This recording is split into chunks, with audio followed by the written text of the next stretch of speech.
चलिए अभी देखते हैं कैलकुलेशन प्रोसीजर फॉर मीडियन।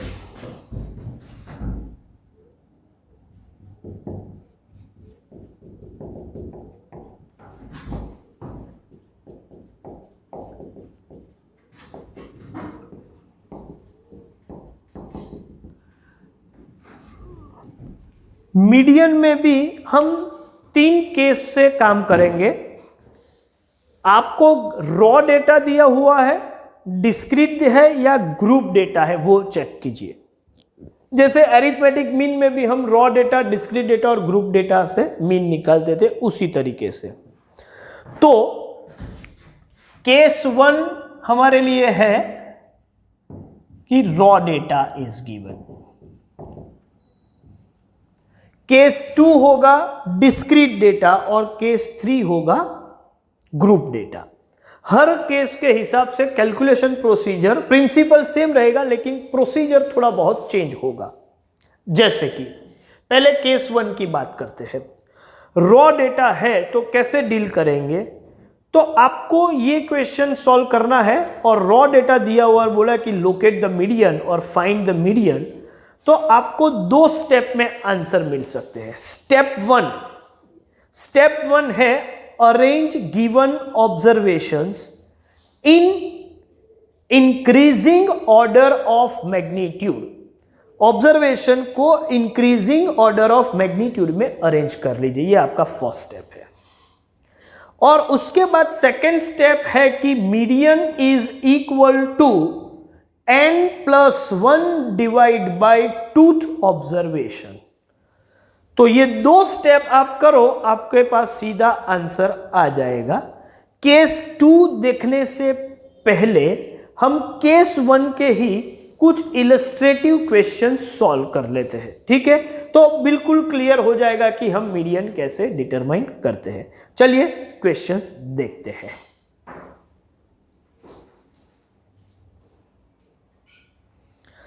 देखते हैं question. Locate the median in the following data of marks obtained by 9 students in statistics. और मार्क्स है 18, 14, 18, 13, 14, 18, 16, 15 एंड 20। तो ये रॉ डेटा है, वो तो क्लियर हो गया। कैसे काम करेंगे? 2 स्टेप है। पहला स्टेप है ऑब्जर्वेशन को अरेंज करो, तो मैं लिख रहा हूं अरेंजिंग given observations in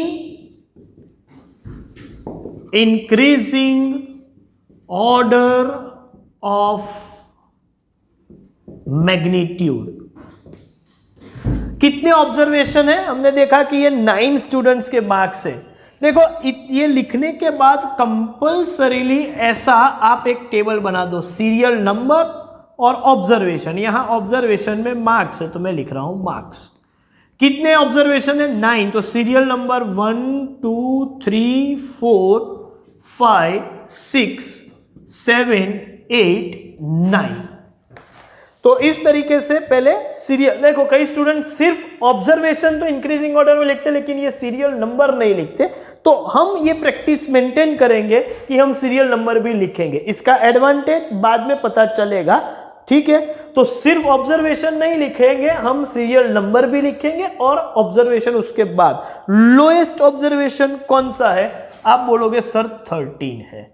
उसके बाद 14 2 बार है तो 14 14 2 बार, उसके बाद 15, उसके बाद 16, लेकिन उसके बाद 18 जो है वो ऑब्जर्वेशन 3 बार है और लास्ट में 20।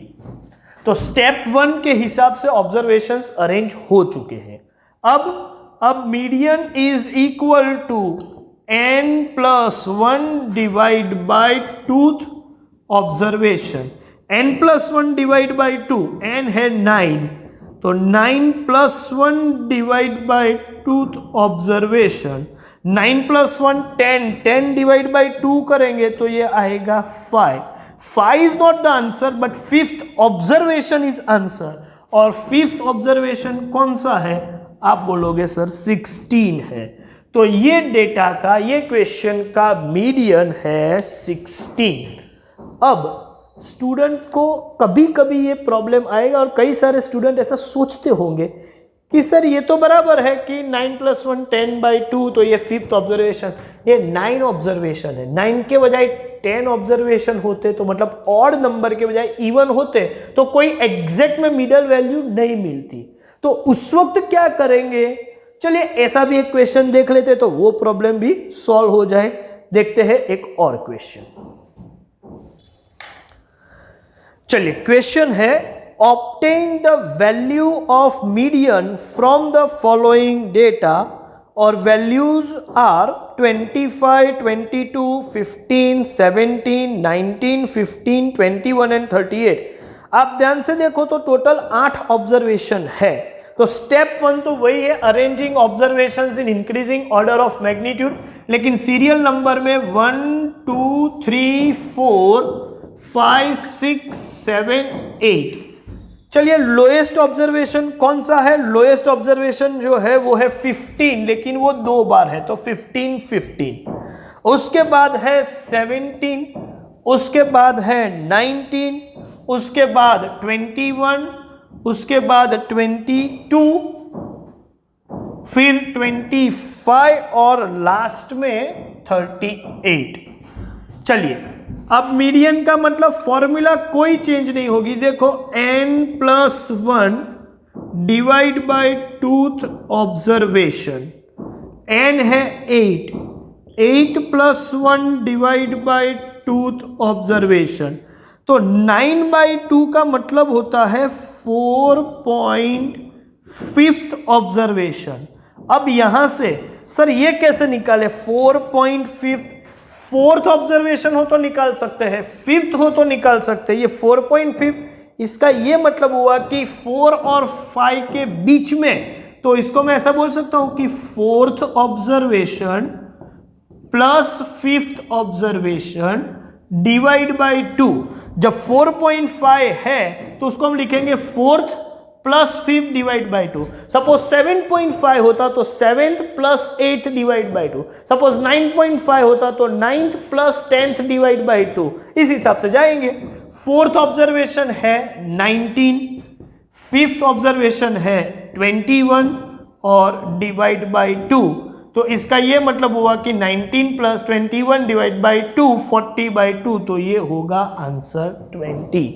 तो जब भी ऑड नंबर हो तो कोई प्रॉब्लम नहीं है, नंबर ऑफ ऑब्जर्वेशन ऑड हो तो आपको एग्जैक्ट मिडल में कोई एक वैल्यू मिल जाएगी, लेकिन इवन नंबर हो तो एग्जैक्ट मिडल में 2 वैल्यू मिलेगी। तो उस वक्त आपको वो 2 वैल्यू का एवरेज जो है उसको आप अरिथमेटिक मीन समझेंगे। वो 2 वैल्यू का एवरेज, दोनों वैल्यू का टोटल डिवाइड बाय 2 करके हमने ये काम किया है। तो अब कोई कंफ्यूजन नहीं होना चाहिए रॉ डेटा के केस में, ऑड नंबर ऑब्जर्वेशंस हो या इवन नंबर ऑब्जर्वेशन हो, ठीक है। ओके, एक क्वेश्चन और मैं सॉल्व करने जा रहा हूं जो थोड़ा टिपिकल है, इससे आपके रॉ डेटा का पूरा कंफ्यूजन जो है वो क्लियर हो जाएगा। एक और क्वेश्चन भी देखते हैं, चलिए। In a batch of, very interesting question, please read it carefully. In a batch of 15 students, 5 students failed in a test.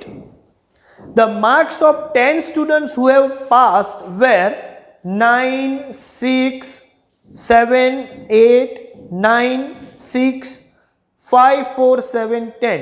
ये जो पास हुए हैं वो 10 स्टूडेंट के मार्क्स है। What was the median of the marks of all 15 students? यहां पर ये क्वेश्चन एक बार पॉज लेके आप सॉल्व कर लीजिएगा, बाद में वीडियो देखिएगा। तो मैं ये एक्सपेक्ट कर रहा हूं कि आप खुद भी ये क्वेश्चन पहले सॉल्व कीजिएगा, बाद में वीडियो आगे देखना, तो पता चले कि आपने सही काम किया है या गलत किया है। चलिए मैं सॉल्व कर रहा हूं, ये लेवल पे आपने पॉज लिया होना चाहिए और ये क्वेश्चन सॉल्व कर दो। ओके, चलिए आपका पॉज खत्म हो गया हो तो अभी वीडियो देखते हैं क्या होता है, आगे बढ़ाते हैं। तो कितने स्टूडेंट है टोटल? 15 स्टूडेंट्स हैं। तो सीरियल नंबर और जो स्टूडेंट्स के मार्क्स है वो मैं यहाँ पर लिख रहा हूँ। सीरियल नंबर में हम लिखेंगे 1 2 3 4 5 6 7 8 9 10 11 12 13 14 एंड 15। तो ये 15 स्टूडेंट्स के मार्क्स, लेकिन ये 15 में से 5 स्टूडेंट तो फेल हुए जिनके मार्क्स हमें मालूम ही नहीं है। जो मालूम है वो सिर्फ 10 स्टूडेंट के मार्क्स मालूम है जो पास हुए हैं। तो एक बात तो क्लियर हो चुकी है कि जो स्टूडेंट फेल हुए हैं उनके मार्क्स पास हुए वाले स्टूडेंट से तो कम ही होंगे। तो जब मैं लोएस्ट टू हाईएस्ट अरेंज करूंगा तो 1 से लेके 5 तक जो भी मार्क्स होंगे जो फेल स्टूडेंट वाले ही होंगे, वो तो क्लियर है। और उनका पोजीशन 6 से तो पहले ही होगा क्योंकि वो 5 स्टूडेंट फेल हुए। पता नहीं क्या वैल्यू है, तो ठीक है मैं क्वेश्चन मार्क लिख देता हूं, उनकी वैल्यू नहीं पता है, लेकिन ये फेल है। अब इससे आगे जो 6 से लेके 15 है वो पास है, उनको अरेंज कर देते हैं, डेटा उन्हीं का है। तो सबसे लोएस्ट वैल्यू कौन सी है इन सब में, तो आप बोलोगे सर 4 है। उसके बाद 5, उसके बाद 6 2 बार है, उसके बाद 7 वो भी 2 बार है, उसके बाद 8, उसके बाद 9 भी 2 बार है, और लास्ट में 10। इसमें ये जो है 1 to 5 वाले ये फेल स्टूडेंट्स है। ऐसा प्रॉपर प्रेजेंटेशन करो, कंफ्यूजन ही नहीं रहेगा। और ये जो है वो पास स्टूडेंट है। लेकिन आपको मीडियन जो है ना वो पूरे 15 का निकालना है। तो मीडियन का मतलब होगा n+1 divide bye tooth observation. तो ये है 15+1 डिवाइड बाय टूथ ऑब्जर्वेशन, और 16/2 इसका मतलब 8th ऑब्जर्वेशन। और अब आप देखो 8th ऑब्जर्वेशन कौन सा है, 8th ऑब्जर्वेशन 6 है। तो मीडियन इज इक्वल टू 6। तो ये याद रखो कि आप जब भी कैलकुलेट करो तो कुछ वैल्यू नहीं पता है तो उसकी जरूरत नहीं है, क्योंकि 15 ऑब्जर्वेशन है तो 15+1 16/2 मतलब 8th ऑब्जर्वेशन की जो पोजीशन है वो पता होनी चाहिए। इससे पहले आगे नंबर ना भी मालूम हो फिर भी अरेंज करने से मुझे ये मालूम है कि 8th पोजीशन पर तो 6 ही होगा, तो मैं ये क्वेश्चन सॉल्व कर सकता हूं। ये वैल्यू मिसिंग है तो भी कोई प्रॉब्लम नहीं है। तो इनिशियल वैल्यू ना पता हो या फिर लास्ट की वैल्यू ना पता हो, मतलब एक्सट्रीम पोजीशन की वैल्यूज हमें अनअवेलेबल हो तो भी मिडल की वैल्यूज अवेलेबल है तो हम मीडियन इजीली निकाल सकते हैं। ये एक चीज मीडियन की समझने के लिए क्वेश्चन काफी इंपॉर्टेंट है। तो रॉ डेटा के हिसाब से जो काम करते थे वो हो चुका। देखते हैं डिस्क्रीट डेटा हो तो मीडियन कैसे निकाला जाए। चलिए आगे बढ़ते हैं। डिस्क्रीट डेटा में मीडियन निकालने के लिए आपको 3 स्टेप से काम करना पड़ेगा। फर्स्ट स्टेप क्या होगा डिस्क्रीट डेटा में, इसमें भी आपको ऑब्जर्वेशन को तो अरेंज करना ही है लेकिन उसके साथ साथ उसकी फ्रीक्वेंसी भी होगी। और डिस्क्रीट में ऑब्जर्वेशन इंडिविजुअल होंगे लेकिन उसके साथ उसकी फ्रीक्वेंसी भी होगी। तो फर्स्ट स्टेप ये है कि arrange observations along with respective frequency in increasing order of magnitude। ये आपका फर्स्ट स्टेप है। सेकेंड स्टेप जो है वो काफी इंपॉर्टेंट है क्योंकि आपने इंक्रीजिंग ऑर्डर में अरेंज करके रखा है। तो सेकेंड स्टेप है obtain cumulative frequency of less than type. Compulsorily less than type का मतलब टॉप टू बॉटम करके आप क्यूमुलेटिव फ्रीक्वेंसी निकालो। और उसके बाद थर्ड स्टेप में आप सीधा मीडियन निकाल सकते हो। Median is value of observation corresponding to cumulative frequency equal to और just greater than. Equal to हो तब तक इक्वल टू को प्रेफरेंस दो, इक्वल टू ना हो तो जस्ट ग्रेटर देन n+1/2। तो ये 3 स्टेप से काम कर सकते हैं। स्टेप तो हमने समझ लिए देख लिए, लेकिन उसको प्रॉपरली अप्लाई करते वक्त आप ध्यान रखोगे तो ज्यादा समझ में आ जाएगा। यही स्टेप हम कैसे सॉल्व करते हैं, यही स्टेप से मीडियन कैसे निकालते हैं उसके लिए क्वेश्चन देखते हैं। चलिए कौन सा क्वेश्चन, आगे देखते हैं।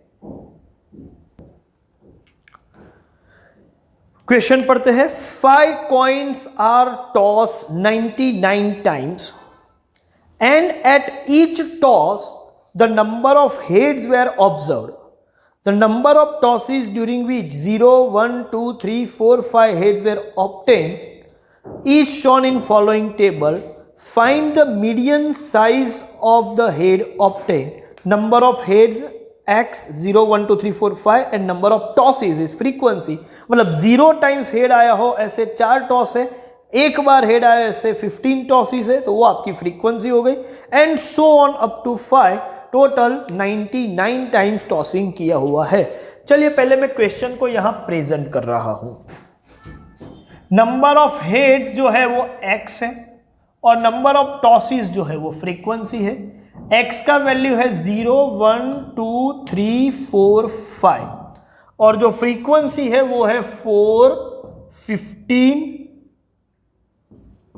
35, 29, 6 एंड 10। तो पहले तो स्टेप 1 ऑब्जर्वेशन मतलब x, arrange observations in increasing order of magnitude along with frequency, ये ऑलरेडी अरेंज किया हुआ है तो स्टेप 1 तो वैसे भी पहले से हो ही गया है, तो ये काम हो गया। स्टेप 2 है obtain cumulative frequency of less than type. ठीक है, तो लेस देन टाइप में top to bottom cumulative frequency मतलब 4 plus 15 19, 19 plus 35 54, 54 plus 29 83, 83 plus 6 89, 89 plus 10 99, मतलब ये टोटल 99। तो क्यूमुलेटिव फ्रीक्वेंसी भी आ गई, तो सेकंड स्टेप भी हो गया। थर्ड स्टेप में आपको n+1 डिवाइड बाई 2 ऐसा एक फैक्टर वैल्यू निकालना है, ऐसा मान के चलो ये फैक्टर वैल्यू है n+1 बाई 2। n कितना है आप बोलोगे n 99 है, +1 डिवाइड बाई 2 मतलब ये हो गया 50। अब आपको क्या वो देखना है कि क्यूमुलेटिव फ्रीक्वेंसी की कॉलम में एग्जैक्ट 50 है, इक्वल टू 50 है कहीं पर भी तो नहीं है, हो तो हम उसको प्रेफरेंस देंगे लेकिन नहीं है। तो 50 से just greater, I am using word just greater, greater तो कई सारे हैं लेकिन जस्ट ग्रेटर 54 है। तो ये जस्ट ग्रेटर 54 के अगेंस्ट जो ऑब्जर्वेशन है वो कौन सा ऑब्जर्वेशन है, तो 54 के अगेंस्ट 2 है, तो 2 आपका मीडियन है। जस्ट ग्रेटर तो मैं लिखूंगा लेकिन cumulative frequency just greater then 50 is 54, ये रही cumulative frequency just greater then 50। क्यों 50 से ग्रेटर, क्योंकि n+1 बाई 2 फैक्टर वैल्यू जो है वो 50 है, उससे जस्ट ग्रेटर क्यूमुलेटिव फ्रीक्वेंसी 54 है। So median is equal to observation corresponding to cumulative frequency equal to और just greater than n+1 by 2, मतलब वो क्या है 50 है, तो corresponding to cumulative frequency equal to तो है नहीं, तो जस्ट ग्रेटर देन 50 और वो क्या है, वो है 54। तो मैं सीधा लिख दूं observation corresponding to cumulative frequency 54 and that is 2। तो आपका मीडियन है 2। अब किसी को शायद, अच्छा प्रेजेंटेशन का टेक्निक रेगुलर टेक्निक से हमारा थोड़ा अलग है, लेकिन इससे हम प्रेजेंट करेंगे तो इजी रहेगा। हम क्या करेंगे, पहले फिर से प्रोसीजर देख लो। स्टेप 1 ऑब्जर्वेशन को इंक्रीजिंग ऑर्डर में अरेंज कर देंगे अलॉन्ग विद द फ्रीक्वेंसी, यहां ऑलरेडी अरेंज किया हुआ था। सेकेंड स्टेप में क्यूमुलेटिव फ्रीक्वेंसी निकालेंगे लेस देन टाइप की, मतलब top to bottom. Third step में आपको लिखना है median equals to observation corresponding to cumulative frequency equal to और जस्ट ग्रेटर देन n+1/2। तो एक काम करो, पहले से n+1/2 क्या है वो निकाल दो। वो निकाला हमने 50 आया, उसके इक्वल तो नहीं है, तो जस्ट ग्रेटर देन क्या है 54 है, तो ओके 54। उसके कोरोस्पॉन्डेंस में कौन सा ऑब्जर्वेशन है 2, तो median is observation corresponding to cumulative frequency 54 के सामने जो वैल्यू है वो आपका मीडियन। अच्छा, लेकिन स्टूडेंट्स कहीं पर कंफ्यूजन में आ जाते हैं कि सर ऐसा जस्ट ग्रेटर देन को सीधा मीडियन कैसे बना सकते हैं। और इसका जो लॉजिक है वो मैं यहां एक्सप्लेन कर रहा हूं, ध्यान से देखो। समझ के चलो कि एक्चुअली ये रॉ डेटा होता, ठीक है। तो 0 कितनी बार रिपीट हुआ है, 4 बार। ओके, इसको मैं रिमूव कर रहा हूं। 0 4 बार रिपीट हुआ है, फिर 1 कितनी बार रिपीट हुआ है, 9 टाइम्स। सपोज मैं अरेंज करके लिखूं ऐसे, सीरियल नंबर एंड ऑब्जर्वेशन, तो टोटल 99 ऑब्जर्वेशन है। तो 99 ऑब्जर्वेशन फर्स्ट सेकेंड थर्ड, ऐसा मुझे 99 बार लिखना पड़ेगा, बहुत डिफिकल्ट होता है। लेकिन सपोज हमने लिखा, तो कैसे लिखेंगे, तो आप बोलोगे कि सर 0 जो है वो 4 बार रिपीट हुआ है, मतलब सीरियल नंबर 1 से लेके 4 तक एक ही नंबर होगा 0। फिर उसके बाद के 15 ऑब्जर्वेशन है, मतलब 5 से लेके 19 तक जो है, 5 to 19, वो सभी ऑब्जर्वेशन क्या होंगे, वो सभी 1 होंगे। अरेंज करेंगे तो 0 0 0 4 बार, उसके बाद 1 1 1 1 ऐसे 15 टाइम्स, मतलब 4 के बाद 5 से लेके 19 तक आप जाओगे तो 1 ही होगा। उसके बाद 54 तक, मतलब 20 से लेके 54 तक, बाकी के 35 टाइम्स आपके पास 2 है, तो हर जगह पर 20 to 54 में मैं 2 ही लिखने वाला हूं। उसके बाद 54 के बाद 3 जो है वो 29 टाइम्स मैं लिखूंगा, मतलब 55 से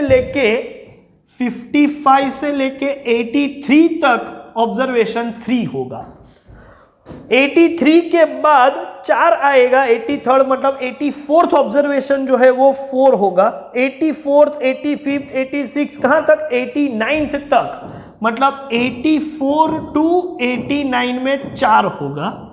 और उसके बाद 90 से लेके 99 में 5 ऑब्जर्वेशन होंगे। सपोज मैंने अरेंज किया है तो इसी तरीके का अरेंजमेंट होगा, 1 2 3 4, हर जगह पर 0 0 0 0 0। 5 to 19, तो 5th में 1, 6th observation 1, 7th observation 1, up to 19th observation तक 1 होगा। अब हमारा जो रॉ डेटा का रूल है वही अप्लाई करें, m equals to n+1/2th observation, तो वही हो रहा है। देखो 99 + 1 डिवाइड बाय 2th ऑब्जर्वेशन, 100/2 मतलब 50th ऑब्जर्वेशन। तो 50th ऑब्जर्वेशन कौन सा होगा, 20 से लेके 54 हर ऑब्जर्वेशन 2 है, तो 20 भी 2 है, 21 भी 2 है, तो 54 तक जाने की जरूरत है, फिर उसके बीच में कहीं पर 50 आ जाएगा और 50th ऑब्जर्वेशन 2 ही होगा। तो इसकी वजह से हमने ये रूल बनाया कि क्यूमुलेटिव फ्रीक्वेंसी इक्वल टू या जस्ट ग्रेटर देन n+1/2 के अगेंस्ट जो ऑब्जर्वेशन है वो ऑटोमेटिकली इसके साथ मैच होने वाला है। तो हम अपने हिसाब से जाएंगे, लेकिन लॉजिक जो है वो एग्जैक्टली उसके साथ ही मैच होता है। प्रिंसिपली हमने कोई चेंज नहीं किया है, सिर्फ प्रोसीजर हमने थोड़ा समझने के लिए उस हिसाब से डिजाइन किया हुआ है, लेकिन जो प्रिंसिपल है वो वही है। अल्टीमेटली आप n+1/2 ऑब्जर्वेशन, मतलब एग्जैक्ट मिडल में जो ऑब्जर्वेशन है वही ढूंढ रहे हैं। तो मुझे लगता है कि ये पूरा कॉन्सेप्ट क्लियर हो गया होगा, ठीक है। Based on this few homework examples will be there. कौन सा होमवर्क है वो हम देखते हैं। चलिए अभी मैं होमवर्क भी दे दूं आपको। होमवर्क में आपको 51 से लेके 58 तक होमवर्क करना है, 51 to 58। और इसमें 58 जो है वो काफी इंटरेस्टिंग क्वेश्चन है और ये पूरे रूल का एक एक्सेप्शन है। वैसे प्रिंसिपल के हिसाब से वही बराबर है, जो एक्सेप्शन जैसा भी नहीं लिखेगा, लेकिन हम अपने प्रोसीजर में इसको एक्सेप्शन लेते हैं। तो हो सकता है कि 58 का आंसर आपका मैच ना हो, लेकिन 57 तक तो आप कर ही सकते हैं। मैंने 58 तक होमवर्क दे दिया है, लेकिन 58 डाउट में आएगा और मैं उसको सॉल्व करवाऊंगा सेपरेटली। इन वीडियो लेक्चर नहीं होगा, लेकिन वो डाउट सेशन या लाइव लेक्चर में उसको डिस्कस कर लेंगे। तो 51 to 58 होमवर्क है, ठीक है। 58 हमारे पूरे कैलकुलेशन प्रोसीजर का एक एक्सेप्शन है, उसके बेस पर है, तो उसका डिस्कशन मैं सेपरेटली करूंगा लाइव लेक्चर में। ओके, चलिए, तो यहां हम अपना सेशन खत्म करते हैं। Thank you very much.